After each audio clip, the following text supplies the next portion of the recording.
Bienvenidos al segundo módulo, B, es decir, el segundo del segundo, donde vamos a analizar aspectos técnicos de los esquemas de construcción de la Mini EMA. También vamos a ver algunos de los sensores y vamos a profundizar en algunos de los aspectos que hacen a la necesidad de utilizar esta estación meteorológica automatizada y qué sentido tiene en nuestra huerta escolar. Ya hemos visto la planificación, ahora veamos algunos aspectos del planteo, tanto filosófico como mecatrónico, y la construcción de la EMA escolar. Para este prototipo vamos a utilizar algunos sensores, como ser un sensor de temperatura, uno de humedad y otro de cantidad de luz solar, una placa Arduino Uno, posiblemente un protoboard, que es esa placa blanca que estamos viendo en pantalla, que nos permite insertar los componentes sin necesidad de soldar y probar el diseño. Todo esto lo podemos realizar sobre una Arduino Nano, pero ocurre que el Arduino Nano no trae pines de conexión. Hay que soldar esos pines y luego insertarlo en un protoboard, lo cual para una primera experiencia complica un poco las cosas. Aquí tenemos el mismo esquema, un poco más simplificado con el Arduino Uno. Aquí vemos que tenemos un sensor de HT11, un sensor BMP180 que es el de humedad, ambiente y presión barométrica, una celda fotorresistiva LDR que es para cantidad de horas solares, y también, aunque no se va a utilizar acá, un display Nokia y una tarjeta SD. Nosotros no vamos a utilizar esos elementos para simplificar el proyecto y tener la salida directamente con la computadora. Veamos un poquitito los sensores. Aquí tenemos un DHT11 que se caracteriza por el color azul, que posee lecturas en enteros en grados Celsius, a diferencia del blanco que es el DHT22 que nos permite tener decimales. Aquí tenemos un sensor IL69 que vendría a ser la pequeña horqueta que se introduce en la Tierra, un amplificador operacional IL39 cuyo funcionamiento va directamente al analógico 1 o al 0, y lo que hace es transformar, como habíamos visto en la parte de transductores, la medición de la humedad en la Tierra en constantes que pueda entender la microcontroladora. Aquí vemos el sensor solar, que es un LDR con una pequeña resistencia que funciona bajo un principio llamado puente de Wheatstone. Esta también entra en la parte analógica, en este caso lo hemos enviado al analógico 2 o analógico 0. Eso lo vemos en un momento. Sin embargo, lo que va a llamarles la atención es que incorporamos una resistencia. La resistencia es un pequeño elemento electrónico que ofrece dificultad al paso de la corriente. Entonces, hay valores preestablecidos y esos valores se calculan mediante esta tabla que se lee por bandas. La primera banda indica el primer dígito, la segunda el segundo y la tercera la cantidad de ceros. Aquí tenemos un ejemplo que la primera banda es marrón, que significa 1, la segunda banda es verde, que significa 5, y la tercera banda es roja, que significa 2, es decir, 1500 ohms, o como también se dice 1,5 kilos. La última banda, la cuarta, indica la tolerancia al error. En este caso puede tener un error de más o menos 5%. El BMP 180, aunque no lo vamos a usar, vamos a describirlo.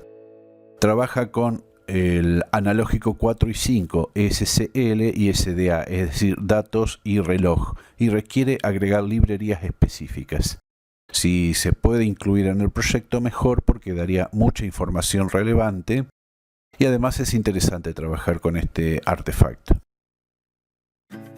El programa, llamado Sketch, consta de 3 secciones. Las variables globales, donde declaramos, por ejemplo, los pines, declaramos las librerías que van a utilizar los distintos elementos. Por ejemplo, el DHT11 va a trabajar con una librería llamada simple DHT. Todas las variables que después son globales van a correr durante todo el programa y necesitamos declararlas.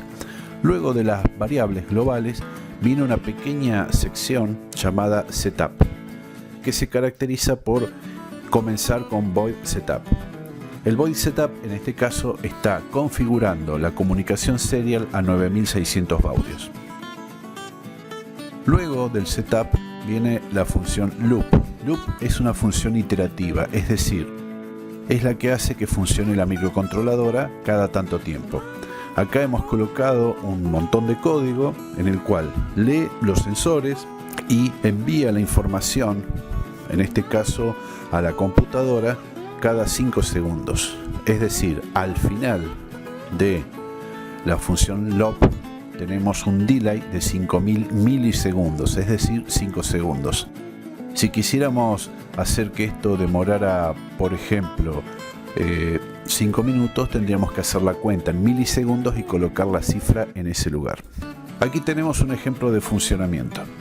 Vemos en la salida del puerto serial en la computadora los distintos valores de ambientes, lecturas, etcétera, etcétera. Ahora, ¿para qué nos sirve todo esto? Bueno, los datos es el insumo que estamos obteniendo con la EMA en la huerta escolar. La información va a ser el procesamiento que nosotros hagamos de todos esos datos. El conocimiento es cuando se contextualizan todos esos datos a información en cuestiones que podamos resolver en la producción específica de lo que estamos haciendo. Y finalmente la sabiduría vendría a ser el conocimiento que uno ya tiene después de una larga experiencia en este tema.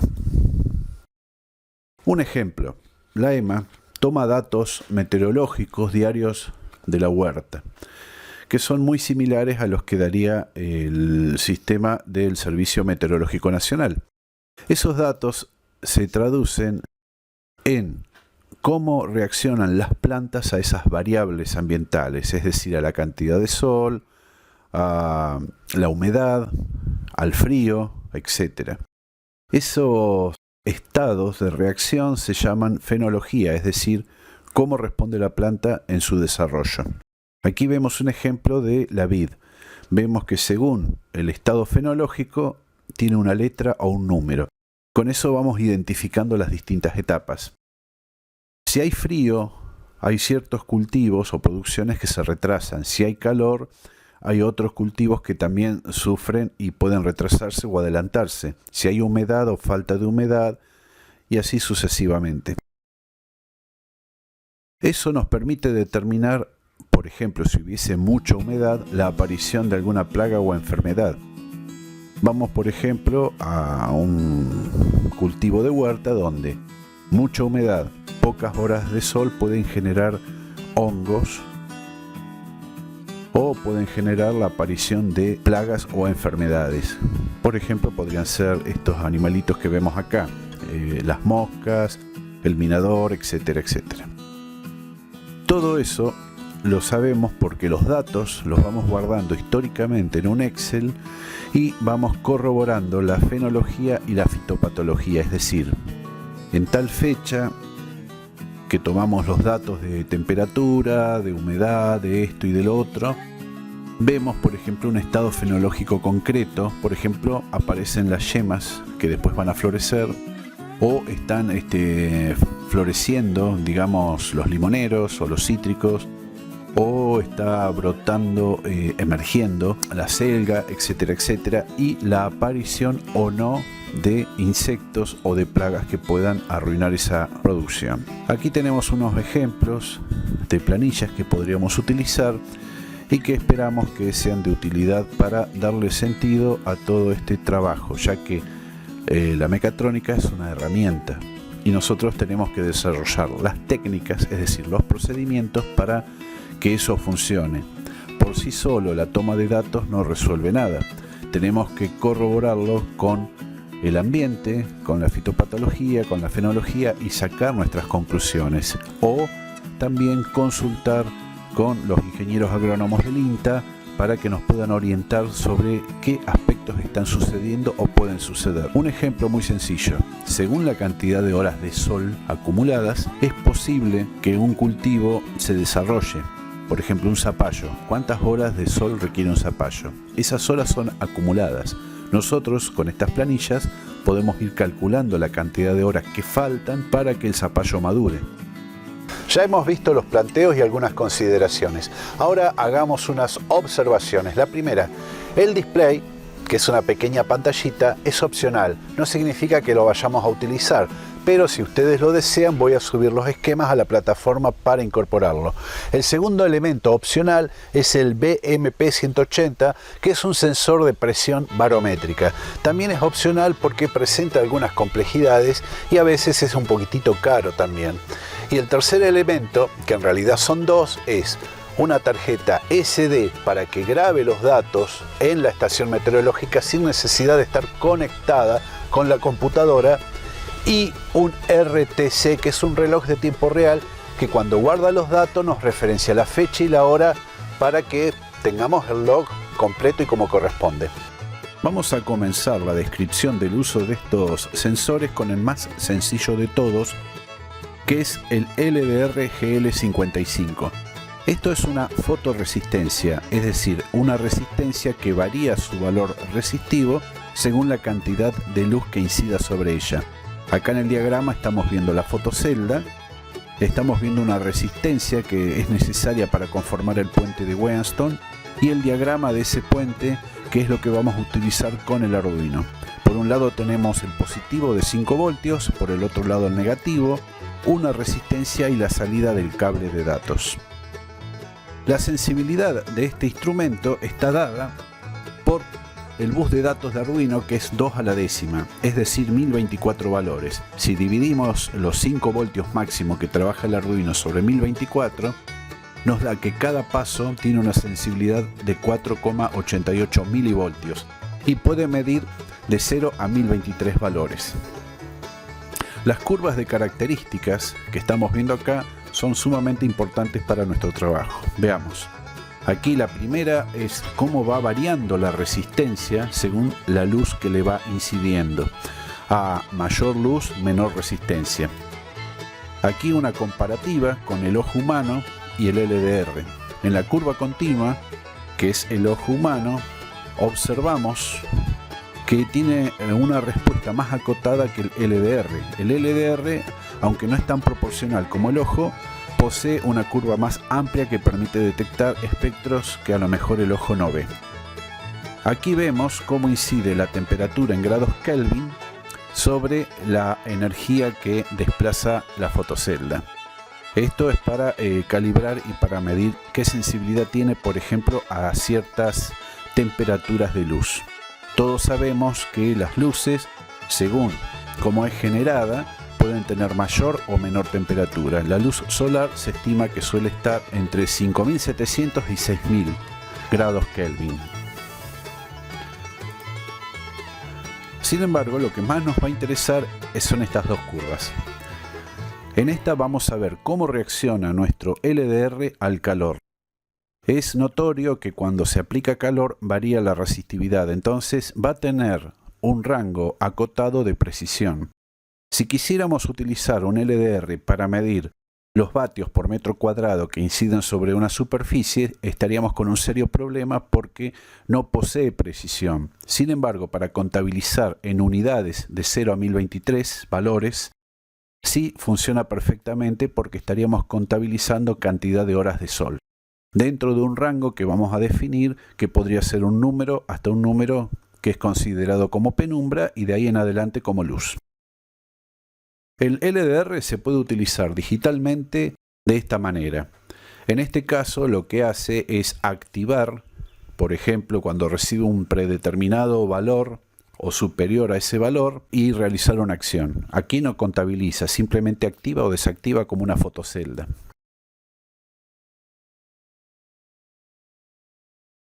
El uso analógico del LDR sí, lo que nos va a dar es un valor, esos 1024 valores que habíamos hablado, desde 0 a 1023. Ahora veamos cómo funciona el sensor de humedad y temperatura ambiente DHT11. La familia DHT consta de dos ejemplares hasta el momento, el 11 y el 22. La diferencia radica en que el 11, en color celeste, tiene un menor rango de temperaturas, de 0 hasta 50 grados centígrados, tiene una precisión de más o menos 2 grados y posee en la parte de humedad relativa una diferencia que puede ser de hasta 5%. Además entrega los valores en formato de números enteros, mientras que el DH22 permite un rango más extendido de temperaturas desde menos 40 hasta 80 grados centígrados, posee un error de 0,5 grados, es decir, medio grado, y en la humedad está acotado a un 2% de la humedad relativa. Por otra parte, el DHT11 mide solamente de 20 a 90% de humedad relativa. Fuera de esa escala es muy impreciso, y el DHT22 mide correctamente de 0 a 100. Sin embargo, para nuestros propósitos vamos a utilizar el DHT11, que va a funcionar perfectamente. Aquí vemos la parte física del sensor, que consta del sensor propiamente dicho, que es un encapsulado plástico celeste, y algunos montajes con placas. Hay un montaje que trae una resistencia pull-up y otro que trae, además de la resistencia, un LED para indicar que está en funcionamiento. Aquí vemos las conexiones típicas, donde la patita número 1 es el positivo de 5 voltios, el 2 es el de datos, el 3 no tiene conexión y el 4 es la tierra o negativo. Aquí vemos una conexión típica con el nano. En este caso, como estamos utilizando el sensor puro sin ningún tipo de placa, tenemos que adicionarle una resistencia de 10K o 10.000 ohms entre el positivo y el cable de datos para formar el circuito que nos permita leer el sensor. Aquí vemos lo mismo, nada más que en un Arduino Uno, pero van a observar que no está la resistencia porque esta está implícita en la placa sobre la cual está montado el sensor. Hay que tener algunas prevenciones. En primer lugar, la frecuencia de muestreo, es decir, cada tanto vamos a tomar la temperatura, tiene que ser mayor a 5 segundos porque si no se pueden distorsionar los datos o crear inestabilidades. Por otra parte, seguro que si utilizamos una larga línea de conexión desde el Arduino hasta el sensor, vamos a tener caídas de voltaje. Entonces hay que tener en cuenta este detalle según está marcando el cuadro. La librería Adafruit Unified Sensor nos va a dar el tipo de conexión y modo de trabajo que tenemos que hacer.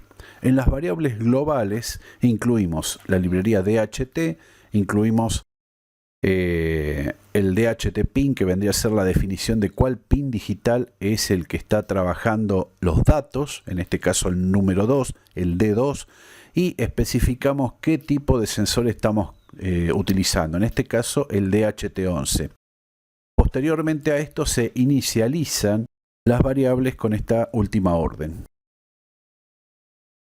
En el setup, obviamente, iniciamos el serial a 9600 baudios, es decir, la comunicación serial, y también el DHT, que requiere ser inicializado con dht.begin.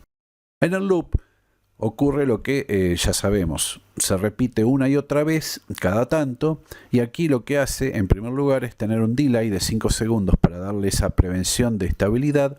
Después se crean variables globales de humedad y temperatura. Luego se hace una conversión a grados Celsius o centígrados y después se imprimen los valores por el monitor serial, es decir, lo vamos a ver en la computadora. Esto es a grandes rasgos cómo se utiliza el DHT11. Vamos a finalizar ahora con el último sensor, que consta de dos partes. Este es el sensor de humedad en suelo. Aquí vemos el aspecto físico, donde tenemos el módulo, que es un amplificador operacional, y una sonda. El módulo que estamos observando, el amplificador operacional, recibe la señal de la sonda que va inserta en la Tierra y hace la conversión para obtener los valores digitales que necesitamos para hacer el conteo o el disparo. ¿Cuál es la diferencia? La diferencia radica que la salida digital es un trigger, un disparador. Entonces podemos configurar que cuando haya cierta humedad, por ejemplo, actúe un riego o algún otro elemento. Ahí no estamos contabilizando, sino simplemente es un gatillo, un disparador. La salida analógica sí nos permite hacer una medición de conteo. El circuito del amplificador operacional es el siguiente. Tiene un pequeño integrado, una serie de resistencia, dos LEDs, uno que indica que está energizado y otro que indica el disparador cuando se alcanza el valor que hemos calibrado para que actúe el Arduino. Y en esencia no vale la pena construirlo porque es muy económico y suele venir ya cuando uno compra la sonda. La sonda es una placa de un material plástico sobre el cual se han montado dos tiras de material conductor y la única función que tiene es la de medir resistividad en la tierra. Este tipo de dispositivo suele traer problemas. Cuando las mediciones son muy seguidas, el metal de la sonda se desgasta por acción electrolítica.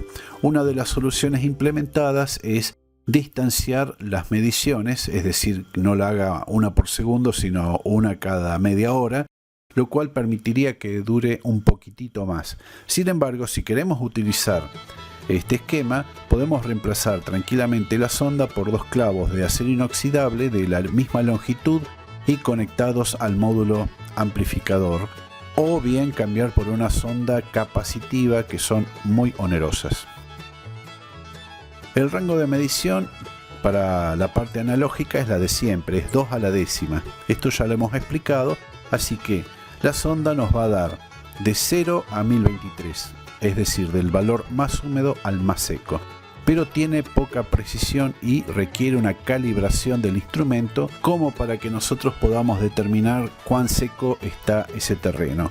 Una de las formas de calibrar es en un tarrito con arena, secarla al horno que quede bien seca, introducir la sonda y hacer mediciones y luego ir agregando de a 10% sobre el contenido de la arena agua para ver cómo va variando la curva e ir anotando. Aquí hemos hecho algunas pruebas y en general este tipo de sensor no es muy preciso, pero otorga un tipo de lectura que puede ser útil para algunas comprobaciones que no requieran minuciosidad. Aquí tenemos las lecturas reales de un ensayo que se hizo en pasturas de ganadería y vemos cómo está modulando la curva a 30 centímetros de profundidad y a 15 centímetros con la corrección de que 1023 es húmedo y 0 es seco. Finalmente, el código para utilizar este tipo de sensores es extremadamente sencillo. Simplemente declaramos una variable en la parte global, que le podemos poner humedad igual a 0.